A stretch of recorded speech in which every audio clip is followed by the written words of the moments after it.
Good morning friends. दोस्तों, मेरी उम्र के जो नौजवान हैं वो इस मामले में लकी हैं कि पोस्ट इंडिपेंडेंस से लेकर के, यानी कि 1950 के आसपास से लेकर के और 2024 तक का सिनेरियो वो देख रहे हैं पूरी दुनिया का। हालांकि उनको वर्ल्ड वॉर तो देखने को नहीं मिला, मगर बहुत सारी घटनाएं देखने को मिली और भगवान न करे कि दोबारा वर्ल्ड वॉर हो। दोस्तों, 1972 में मैं लिए चलता हूँ आपको।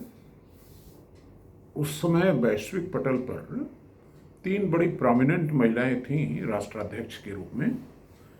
सबसे पहली तो हुई 1960 में श्रीमती भंडार नायके, जो श्रीलंका की प्राइम मिनिस्टर थी।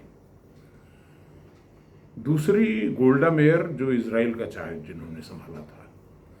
और तीसरी हमारी इंदिरा गांधी। तीनों में समानता एक तो ये है ही है कि तीनों महिलाएं थीं और राष्ट्राध्यक्ष भी थीं। दूसरी चीज ये थी कि इनमें से 2 का जो तेवर था वो बड़ा तीखा था, चाहे वो भारत की प्राइम मिनिस्टर रही हो चाहे इजराइल की। तो आज हमको गोल्डा मेयर जी की एक स्टोरी मिली इंटरनेट पे। वो हालांकि मुझे याद है वो कहानी, लेकिन मैं आपसे शेयर करने को उत्सुक हूँ। दोस्तों, 5 सितंबर 1972 जर्मनी में ओलंपिक में फिलिस्तीनी लिबरेशन के लोगों ने 11 इजरायली खिलाड़ियों की हत्या कर दी।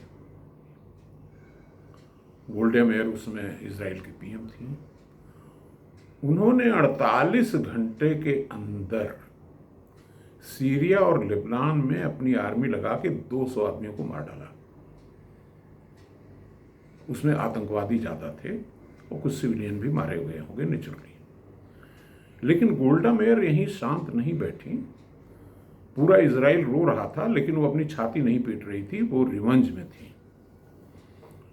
उसके बाद अगले 7 सालों में वो 35 आतंकवादी जो थे उनको खोज खोज के उन्होंने मारा। और जब उनको मारती थी तो उसके पहले एक बुके भेंट करवाती थी और उसके बाद उनको बताती थी कि तुम्हारी हत्या होने जा रही है और क्यों होने जा रही है। और 11 बुलेट से मारा जाता था आतंकवादी को। 11 बुलेट का मतलब ये होता था कि ये 11 आत्माएं वो शांत होंगी। एक आत्मा के पीछे एक बुलेट मारी जाती थी। तो दोस्तों, अगर हमें उग्रवाद से लड़ना है तो तेवर तो हमें दिखाना ही पड़ेगा। धन्यवाद।